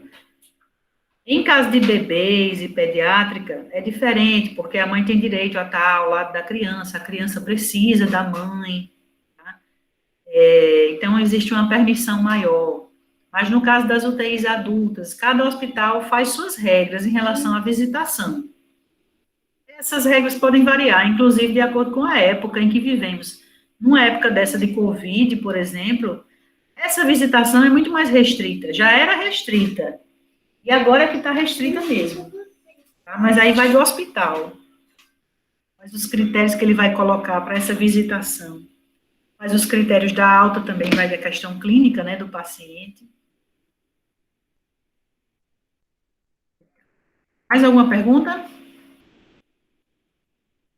Professora, lá na ETS tem esses monitores que a senhora mostrou, não, né? Tem. Tá bom. Tem, viu? Tem sim, tem 2 monitores super modernos, inclusive quem coordena o laboratório lá sou eu, quem faz a compra desse material sou eu. Nós temos lá 2 monitores modernos, temos oxímetro de pulso, temos desfibrilador, temos eletrocardiograma, temos bomba de infusão, temos bomba de seringa. A única coisa que a gente não tem lá é esse ventilador pulmonar, mas eu tenho um ventilador que funciona a pressão. É um ventilador de transporte, não é um como esse aqui, bem equipado. Mas esse ano a gente está tentando fazer a aquisição do nosso ventilador, em torno de 40 e poucos mil reais. Se der certo, cruzem os dedos aí, a gente vai conseguir um. De qualquer forma, tem lá nos estágios e vocês vão conhecer, certo? Mais alguma pergunta?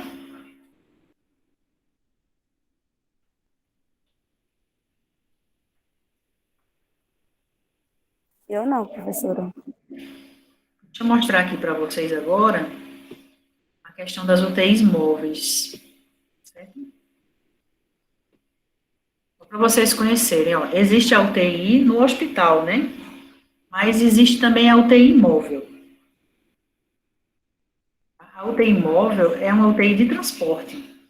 Às vezes é necessário transportar um paciente grave de um hospital para um outro hospital, de uma cidade para uma outra cidade, às vezes até de um país para um outro país. E esse transporte ele deve ser feito com toda a segurança.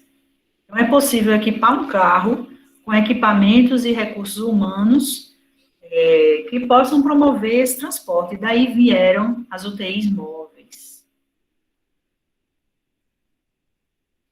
O objetivo é preservar a vida utilizando-se de todos os recursos disponíveis, evitar a deterioração da saúde até que se possa administrar os cuidados adequados e definitivos. Numa UTI móvel, você tem tudo, praticamente, que é necessário para manter a vida daquele paciente durante um bom tempo. Uma viagem, por exemplo. A UTI móvel, ela deve circular com a presença de médico e enfermeiro, além do motorista. Nesses nichos que vocês estão vendo aí, nesses armários, tem todo o material necessário. Então, aí tem desfibrilador, monitor cardíaco, oxímetro de pulso, gases medicinais, oxigênio bastante aí, como vocês estão vendo. Isso aí é muito oxigênio, viu? Nesses 3 torpedos. Uma maca. Medicações, tem uma bolsinha azul aqui, ó. Essa bolsinha aqui é uma bolsa de medicações. Tem várias medicações aqui dentro, que são medicações preconizadas já para esse tipo de transporte. Então, existe todo um aparato, né, para uma UTI móvel funcionar. Quais são as indicações de transporte? Realizar procedimentos diagnósticos e terapêuticos em outros hospitais, transportar para a UTI com assistência mais especializada ou para outros centros urbanos com tecnologia mais avançada, remover pacientes com indicação de cuidados intensivos admitidos em outros setores. Contraindicação, quando não se deve transportar alguém em uma UTI móvel. Caso de choque hipovolêmico, mesmo com tentativa de reposição volêmica, traumatismo perfurante, porque o chacoalhar da ambulância vai perfurar mais ainda, instabilidade hemodinâmica e evidência de hemorragia contínua, lesões pélvicas e abdominais abertas, lesões cardíacas. É claro que essa pessoa vai ser transportada do local onde aconteceu o acidente para um hospital. Mas, por exemplo, não é o caso de transportar de um hospital para outro. Vocês estão compreendendo a diferença? Há situações em que nem no UTI móvel é possível transportar uma pessoa. Vocês já devem ter ouvido falar assim, o paciente está muito grave, mas não está em condições de remoção. Não tem condições de ser transportado, removido. Ainda não é a hora. Ele precisa ser melhorado sob certos aspectos para poder dizer, não, agora a gente pode transportar ele.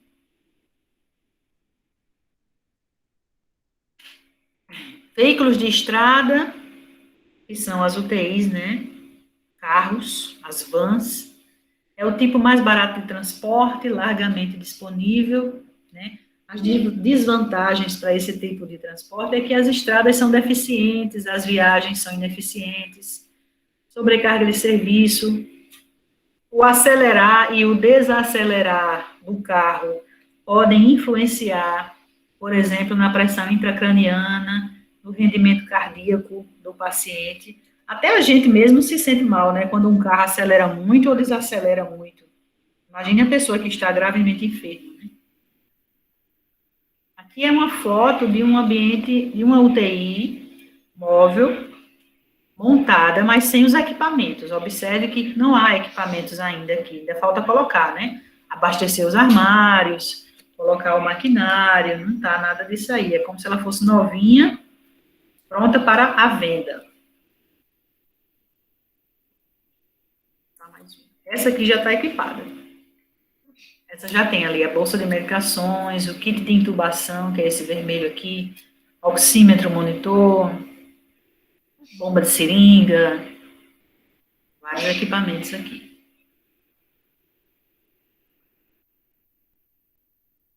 Bom, existe o transporte de helicóptero, que tem vantagens em relação à ambulância terrestre, né? Ele cobre uma área grande em pouco tempo, é rápido, o paciente fica menos tempo fora dos cuidados intensivos, evita o tráfego, porque é de porta a porta. O que é de porta a porta? Por exemplo, vai da porta do trauma para a porta do metropolitano. Se eu não me engano, o metropolitano tem uma pista de pouso, não tem, gente? Não é nem pista, é um heliponto. Então, o transporte de helicóptero tem essa vantagem, você vai de uma porta, de um serviço, para outra. Onde tiver heliponto, ele desce. Força de aceleração mais baixa do que na ambulância, o que é bom para lesões de coluna. Pode alcançar locais inacessíveis.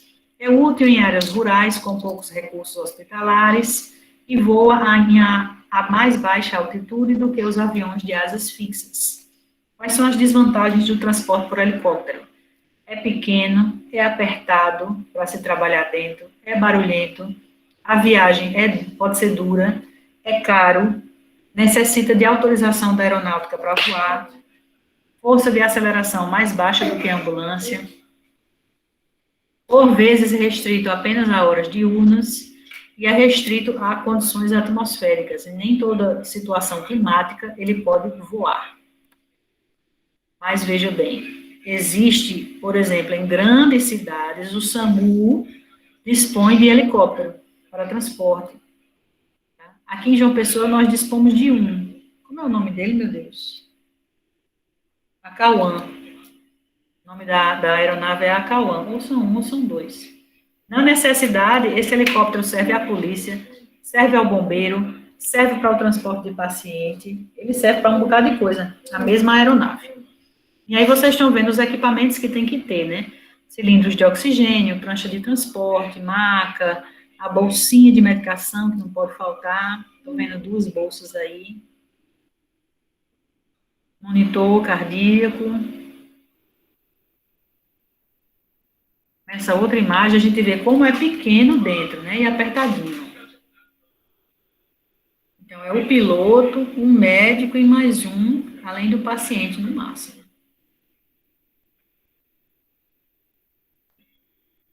Uma outra aeronave mais equipada, mais adaptada. Ó. Vocês estão aí, minha gente? Estamos sim, professora. Estamos observando as imagens. Sim, certo. Posso passar? Pode. Observe que não é uma coisa assim para um transporte demorado, não. É para uma coisa rápida, para resolver rápido, certo? Sair de um local para outro, rápido, transportou, pronto. Não tem muito espaço para muito atendimento, muita coisa, não. A pessoa já tem que entrar bem, né? Bem que eu diga assim, o melhor possível para que se possa fazer o transporte.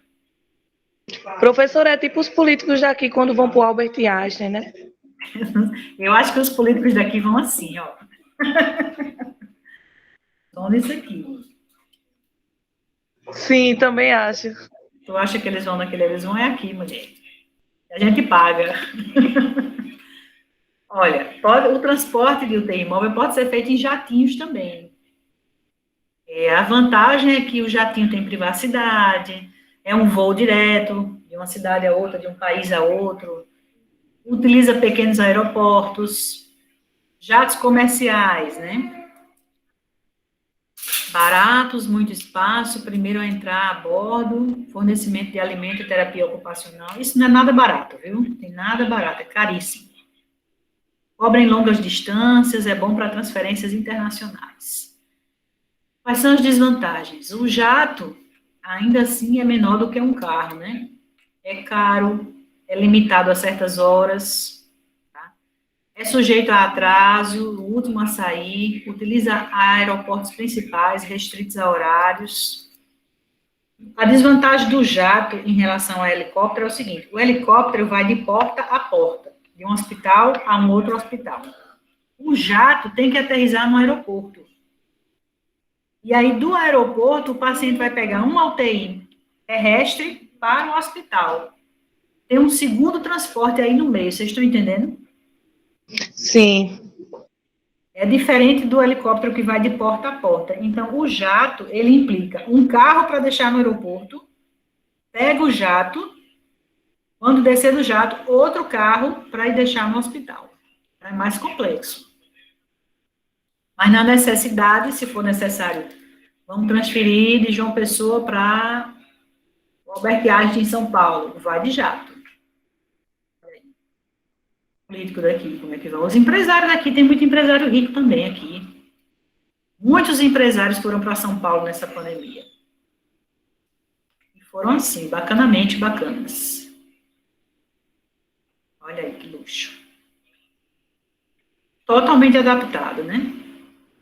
Enfermeiro, médico e o paciente, lá na frente os pilotos. Uma pessoa me falou o valor de um transporte desse, agora eu não estou lembrado. 100 e tantos mil, alguma coisa assim. Equipamentos necessários na UTI móvel, aqui a gente vê a UTI totalmente equipada. Os mesmos equipamentos que tem no leito da UTI lá no hospital, tem que ter no leito da UTI móvel. Os mesmos equipamentos. A diferença aqui é o espaço, que é limitado. A gente tem que ter as mesmas coisas. E o profissional tem que ter a mesma capacidade, né? Agilidade, capacidade, compreensão do uso do material.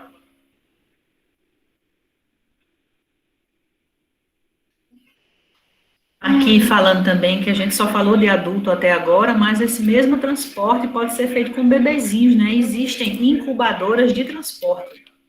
que são incubadoras para levar um bebezinho neonato de um hospital a outro hospital, de um hospital a uma clínica. E aqui fazendo a transferência, ó, com todo cuidado.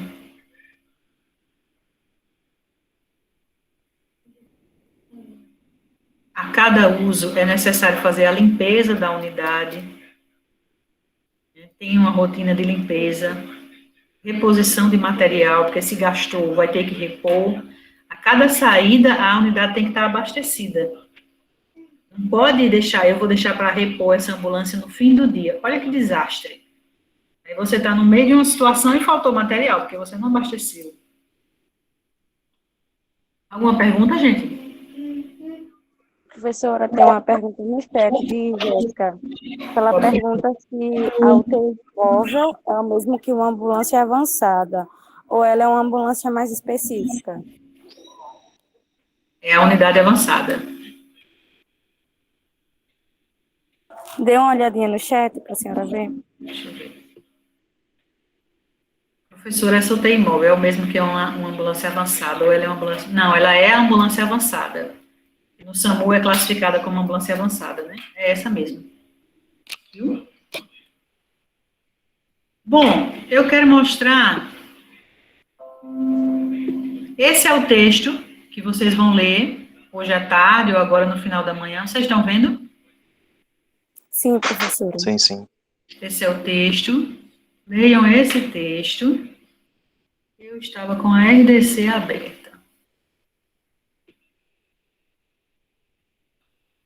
E leiam a RDC número 7, de 24 de fevereiro de 2010. Estão vendo ela?